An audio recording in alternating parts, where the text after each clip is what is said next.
Okay. नमस्कार विद्यार्थी मित्रांनो. महाराष्ट्रातील पालक असतील, विद्यार्थी असेल, सगळ्यांचं पुढच्या व्हिडिओमध्ये स्वागत आहे. कालच त्या ठिकाणी 10वीचा रिझल्ट डिक्लेअर झालेला आहे. अपेक्षेप्रमाणे त्या ठिकाणी मुलांना मार्क भेटलेले नाही आहेत. काही मुलांनी नक्कीच यश संपादन केलेलं आहे आणि आपण हा जो व्हिडिओ बनवत आहोत, हा सर्व विद्यार्थ्यांसाठी आहे, ज्यांनी काहीतरी सक्सेस मिळवलेला आहे आणि काहींनी त्या ठिकाणी अपयशाला सामोरे गेलेले आहेत. बरोबर. आता त्याची कारणं असतील, त्याचे वेगवेगळे जे रिझन्स असतील, ते आपण या व्हिडिओच्या मार्फत पाहणार आहोत. पहा आता 10वीचा निकाल म्हणजे काय शेवट नाहीये. 10वीचा निकाल हा फक्त एक टप्पा आहे. तुमचं भविष्य अजूनही उज्ज्वल आहे. म्हणजे तुम्ही एखादा प्रवास करत आहात. बरोबर. इथं दिसतंय बघा 10th रिझल्ट. आपण एखाद्या प्रवासामध्ये सहजासहजी असे जे काही छोटे-छोटे जे काही खांब असतात, त्याच्यामध्ये किलोमीटरबद्दल मेन्शन केलेलं असतं, पुढं हे गाव आहे. तसा हा एक फक्त टप्पा आहे. तुमच्या जीवनातील, तुमच्या आयुष्यातील नक्कीच महत्त्वाचा आहे. फक्त हा टप्पा आहे. हे तुमचं भविष्य त्या ठिकाणी ठरवू शकत नाही. अजूनही पुढे काही त्या ठिकाणी बदल होतात, काही चेंजेस होतात, रिझल्टमध्ये बदल होतो, तुमच्या प्रोग्रेसमध्ये बदल होतो, तुमचे नंतरचे रिझल्ट खूप छान पद्धतीने लागतात. पण हा शेवट नाहीये. त्याच्यामुळे खचून न जाता नव्याने त्या ठिकाणी कामाला सुरुवात करायची आहे. ओके. आता तुम्ही जर पाहिलं, हा जो काही रिझल्ट आहे, a single piece of paper cannot decide your future. म्हणजे 10वीचा रिझल्ट तुमचं फ्युचर ठरवू शकत नाही. बरोबर आहे ना? तुमचं भविष्य हा एक फक्त जो कागद आहे 10वीचा, जो की रिझल्टच्या रूपात तुमच्या हातामध्ये पडणार आहे, हे तुमचं फ्युचर ठरवणार नाही. तुमचं फ्युचर हे तुमच्या मेहनतीवर, तुमच्या कष्टावरती, तुम्ही केलेला अभ्यास जो आहे, त्याच्यावरती ठरणार आहे आणि जर्नी खूप मोठी आहे. बरोबर आहे ना? आता जर तुम्ही पाहिलं, तर तुम्ही आत्ता 16 वर्षाचे आहात. बरोबर. 10वीचा टप्पा पहिला टप्पा आहे. 16व्या वर्षात आहे. नंतरनी 12वी आहे. 18व्या वर्षानंतर ग्रॅज्युएशन आहे. पोस्ट ग्रॅज्युएशन आहे. जे तुम्हाला करावंच लागतं नो डाउट. बरोबर. त्याच्यामध्ये सुद्धा तुम्ही हा तुमचा रिझल्ट आहे. हा बदलवू शकता. ओके. पुढे पहा. आता 90% जे लोक आहेत, जे की 10वीला टॉपर नसतात, पण त्यांनी आयुष्यामध्ये खूप काही मिळवलेलं असतं. जसं की तुम्ही पाहिलं बघा, मोठे उद्योजक असतात, आय-ए-एस अधिकारी आहेत, डॉक्टर आहेत. हे सगळेच 10वीच्या पेपरमध्ये टॉपर नसतात. तरीसुद्धा ते फ्युचरमध्ये पुढे जाऊन डॉक्टर बनतात, मोठे उद्योजक बनतात आणि वेगवेगळ्या आपल्या व्यवसायामध्ये असेल, ते प्रगती करतात. त्याच पद्धतीने आय-ए-एस अधिकारी बनतात, पी-एस-आय बनतात, गव्हर्नमेंट एक्झाम क्रॅक करतात आणि हे जे विद्यार्थी जर तुम्ही त्याच्या बॅकग्राऊंडमध्ये जाऊन पाहिलं, तर ते काय 10वीला टॉप केलेला नसतो त्यांनी. ते सर्वसाधारण गुणवत्तेचे असतात. 70% 80% 60% 85% अबोव्ह 90 नसतील त्यांना. बिलो असतील. पण नंतरनी त्यांनी हे अचीव्ह केलेलं असतं. हे जे काही गोल आहे, हे गोल सगळ्यांचं त्या ठिकाणी माणसाच्या आयुष्यामध्ये असलेलं गोल अचीव्ह करण्यासाठी ते नंतर खूप प्रयत्न करतात. पण त्यांनी कधीच मेहनत सोडलेली नाहीये. बघा, अपयश म्हणजे शेवट नाहीये. स्वतःवर विश्वास ठेवा. म्हणजे हा जो काही प्रवास आहे, या प्रवासाच्या पहिल्या पायरीवरती जर तुम्ही कुठेतरी अडखळलात, कुठेतरी तुम्ही गडबडलात, तर पुढचा प्रवास खूप मोठा आहे. बघा, पहिल्याच पायरीवरती असं म्हणूया, की आपण कुठेतरी चुकलेलो आहोत किंवा आपल्याकडून काही चुका झालेल्या आहेत. पण तुम्ही काय दुसऱ्या पायरीवर जाऊ शकत नाहीत का? पायऱ्यांचं अंतर खूप छोटं आहे. नक्कीच पुढच्या पायरीवरती जाऊ शकता, त्याच्या पुढच्या पायरीवरती. इथपर्यंत जाण्यासाठी या पायऱ्यांवरती जरी तुम्ही यश मिळवलं, तरी ते तुमच्यासाठी सोयीस्कर आहे आणि सोपं आहे. ओके. आता 10वी पास झालेला आहात, तर काही सब्जेक्टचं डिव्हायडेशन मी या ठिकाणी सांगतोय तुम्हाला. 10वी नंतर एकतर तुम्ही सायन्स घेतलं तर डॉक्टर, इंजिनिअर बनू शकता. कॉमर्स जर घेतलं तर सी-ए, बँकर्स आहे. वेगवेगळ्या कंपन्यांमध्ये अकाउंटन्सीचं काम असतं. टॅली असेल किंवा मार्केटिंग असेल, हे तुम्ही करू शकता. आर्ट असेल तर यू-पी-एस-सी असेल, एम-पी-एस-सी असेल, टीचर असेल. ओके. तुमच्या वेगवेगळ्या ज्या काही अ, कलात्मक जे काही विषय आहेत, बरोबर आहे. ज्याच्यामध्ये तुम्ही तुमचे आर्टिस्ट किंवा तुमचे जे काही गुण आहेत, कलाकौशल्य आहे, हे आर्ट या फॅक्टर जो काही सेक्टर आहे याच्यामधून सुद्धा निवडू शकता. आय-टी-आय डिप्लोमा जर केला तर टेक्निकल करियर सुद्धा तुमच्यासाठी ओपन आहे. ओके. आता स्पेसिफाय थोडेसे सब्जेक्ट सांगितलेले आहेत. पूर्वी पण आपण व्हिडिओमध्ये त्याच्याबद्दल चर्चा केलेली आहे. डॉक्टर व्हायचं असेल तर पी-सी-बी ग्रुप असावा, फिजिक्स, केमिस्ट्री, बायोलॉजी जेणेकरून नीटची तयारी करून तुम्ही डॉक्टर होऊ शकता. दुसरा पाथ आहे, एक तर इंजिनिअर व्हायचं असेल तर पी-सी-एम ग्रुप असावा. जी नीट, सी-ई-टी असेल, म्हणजे जी आणि सी-ई-टीसाठी तयारीसाठी तुम्हाला इंजिनिअर व्हायचं असेल तर या 2 एक्झाम तुम्हाला द्यायच्या आहेत. ही नॅशनल लेव्हलची आहे, ही स्टेट लेव्हलची आहे जी आणि रोज सातत्यपूर्ण अभ्यास करणं हे खूप गरजेचं आहे. आता याच्यासाठी काहीतरी जबाबदाऱ्या, काहीतरी आपण बदल आपल्या डेली शेड्यूलमध्ये केलं पाहिजे. विद्यार्थ्यांची जबाबदारी जर पाहिलं तर इथून पुढे आता तुम्ही गोल ठरवलं पाहिजे. माझं गोल काय आहे? मोबाईलचा कमी वापर असेल, रोज नवीन काहीतरी शिकायचं असेल, त्याच्यासाठी तुम्ही मोबाईलचा वापर करू शकता. सातत्य तुम्ही ठेवणं आता गरजेचं आहे. चलबिचल न होता. म्हणजे सायन्स, कॉमर्स आणि आर्ट ही फील्ड निवडून त्याच्यामध्ये सातत्यपूर्ण प्रवास करून तुम्हाला काहीतरी आपल्याला गोष्टी मिळवायच्यात याच्यासाठी प्रयत्न करणं आता गरजेचं आहे.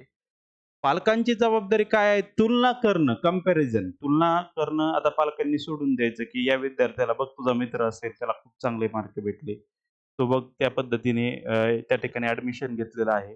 आता ही तुलना करणं, कंपॅरिझन करणं हे पालकांनी सोडून दिलं पाहिजे. त्यांना त्यांच्याशी आधार देणं, त्यांच्यावर विश्वास ठेवणं, ट्रस्ट हे खूप महत्त्वाचं आहे. त्यांच्यावर विश्वास ठेवून नक्कीच ते पुढच्या जे काही एज्युकेशनमध्ये ते काही करणार आहे, त्याच्यामध्ये ते बदल घडवून आणतील असा तुम्ही विश्वास ठेवणं हे खूप गरजेचं आहे तुमच्या पाल्यावरती. ओके. आणि मार्कशीटवरचे नंबर मर्यादित असतात, पण तुमच्यातील क्षमता अमर्याद आहे पहा. जे आहे तुमचं मार्कशीट हे मर्यादित आहे. पण तुमची जी काही क्षमता आहे, ही अमर्यादित आहे. तुम्ही काहीही करू शकता, अचीव्ह करू शकता, स्वतःला कुठेही कमी समजू नका. आणि आजचा संघर्ष हे उद्याचं यश घडवेल. तुम्ही आज संघर्ष करतायत, भविष्यातल्या पुढचे 5 वर्ष तुम्ही संघर्ष करणार असाल. कारण की जवळपास इथून पुढे तुम्ही 5 ते 7 वर्ष एज्युकेशनच घेणार आहात. त्याच्यामध्ये सातत्यपूर्ण काम करा, अभ्यास करा, मेहनत करा. तर हा 10वी चा रिझल्ट त्यावेळेस तुम्हाला वाटेल, की आपल्याला कमी मार्क पडले होते, पण आज आपण काहीतरी मिळवत आहोत. बरोबर किंवा मिळवलेलं आहे. नक्कीच ज्यांना चांगले मार्क पडलेले आहेत त्यांचं अभिनंदन. बरोबर आणि ज्यांना कमी मार्क पडलेले आहेत त्यांनी आता करणं, मेहनत करणं कुठेही सोडायचं नाही आहे. काम करत राहणं, सातत्यपूर्ण स्टडी करत राहणं हे खूप महत्त्वाचं आहे. निकालाचं थोडं विश्लेषण जर पाहिलं, तर जवळपास पूर्वी 2 वर्षापासून जो महाराष्ट्राचा निकाल आहे, 96% होता, 94% होता, आता 92% आहे ओव्हरऑल. मुलींनी बाजी नक्कीच मारलेली आहे. मुलींचा जो रिझल्ट आहे महाराष्ट्रातील तो नक्कीच चांगला आहे. त्या काही टॉपर आहेत, म्हणजे 100% मार्क घेणाऱ्या ह्या बऱ्याचशा मुली आहेत, ज्यांनी आउट ऑफ 100% घेतलेले आहेत. बरोबर. सायन्स आणि मॅथ आणि इंग्लिश हे जे काही काठिण्य पातळीचे विषय आहेत, यांच्यावर आता या वर्षी जे 10वी ला आहेत, त्यांनी सायन्स, मॅथ आणि मध्ये जे काही सब्जेक्ट आहेत, काठिण्य पातळीचे सब्जेक्ट आहेत, त्याच्यावर विशेष भर दिला पाहिजे. त्या ठिकाणी शाळेमध्ये शिकवलेलं नक्कीच लक्षात तुमच्या राहतं.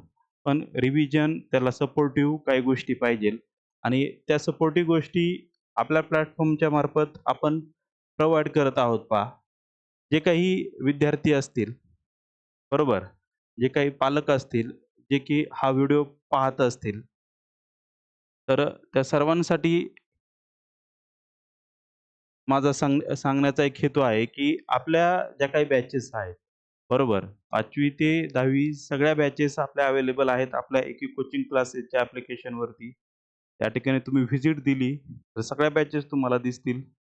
एक प्रवास आत्तापासून सुरू करणं गरजेचं आहे.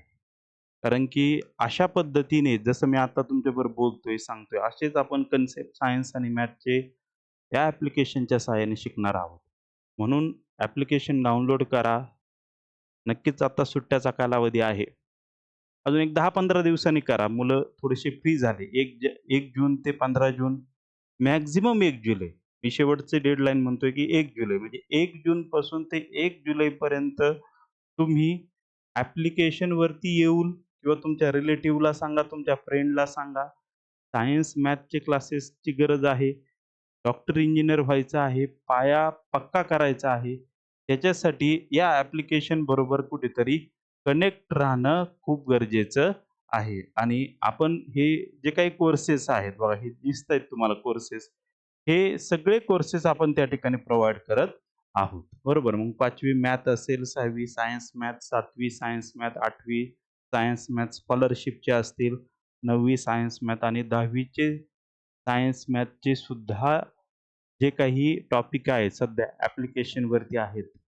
पहिला चॅप्टर जो ग्रॅव्हिटेशन आहे, जवळपास माझ्या मते 14 लेक्चरचा हा खूप मोठा टॉपिक आपल्या ॲप्लिकेशनवरती तुम्ही लॉग इन करून जर पाहिलं, तर तुम्हाला सगळे जे काही कन्सेप्ट आहेत, बोर्डाला कोणते प्रश्न विचारले जाणार आहेत, आय-एम-पी कोणता आहे, एवढंच अभ्यास करायचा आहे. त्याच्यावरती पी-वाय-क्यू असतील, प्रिव्हियस इयर क्वेशन पेपर असतील, हे सगळं त्या ठिकाणी प्रोव्हाईड केलेलं आहे. फक्त जायचं, लॉग इन करायचं आणि बॅच जी आहे ती खरेदी करायची. आता थोडेसे प्राईजबद्दल बोलतो. बऱ्याच वेळा प्राईज विषयी चर्चा होते, वेळेविषयी चर्चा होते बघा. पाहूया आपण. याची जी प्राईज असणार आहे ना बघा, प्राईज खूप नॉमिनल आहे. आपण सायन्सची बॅच आणि मॅथ म्हणजे जवळपास सायन्स हे ₹499 मध्ये, मॅथची बॅच जर तुम्ही घेतली, ती सुद्धा ₹499 मध्ये असेल आणि माझ्या मते तुम्ही ही बॅच घेणं खूप गरजेचं आहे. सायन्स आणि मॅथ कंबाईन बॅच जी आहे, खूप नॉमिनल फी आहे. ₹999 म्हणजे फक्त ₹1000 मध्ये तुम्हाला सायन्स आणि मॅथ वर्षभर शिकण्यासाठी भेटणार आहे. तर नक्कीच तुम्ही बॅच खरेदी करू शकताय. 999 म्हणजे ₹1000 जवळपास कुठेही खर्च होतात. आणि ऑफलाईनचे जर तुम्ही पाहिलं बघा, ऑफलाईनचे क्लासेस नक्कीच फायद्याचे असतात. मी त्याच्या फेवरमध्ये आहे. त्याच पद्धतीने ऑनलाईनचा सुद्धा सपोर्ट तुम्हाला पाहिजे. आपल्याकडे मोबाईल असतात, आईकडे असतो, वडिलांकडे असतो. पॅरेंटल कंट्रोल जर असेल, म्हणजे तुमचे आई-वडील जर सजग असतील, तुम्ही सजग असताल. मोबाईलवरती इतर टाईमपास करण्यापेक्षा तुम्ही ॲप्लिकेशन घेतलं आणि सायन्स मॅथचे जर लेक्चर पाहिले, तर नक्कीच तुमचा पाया हा पक्का होणार आहे. मार्केटिंगचा विषय सोडून द्या, पण गरजेचं आहे. बरोबर आहे ना? आत्तापासून सुरुवात करा. नॉमिनल फीमध्ये तुम्हाला ह्या बॅचेस भेटून जातील. तर आजच त्या ठिकाणी ॲप्लिकेशनवरती जायचं आणि बॅच खरेदी करायची. ठीक आहे. व्हिडिओ कसा वाटला त्या ठिकाणी कमेंटमध्ये सांगा. लाईक करा आणि शेअर करायला विसरू नका. ओके.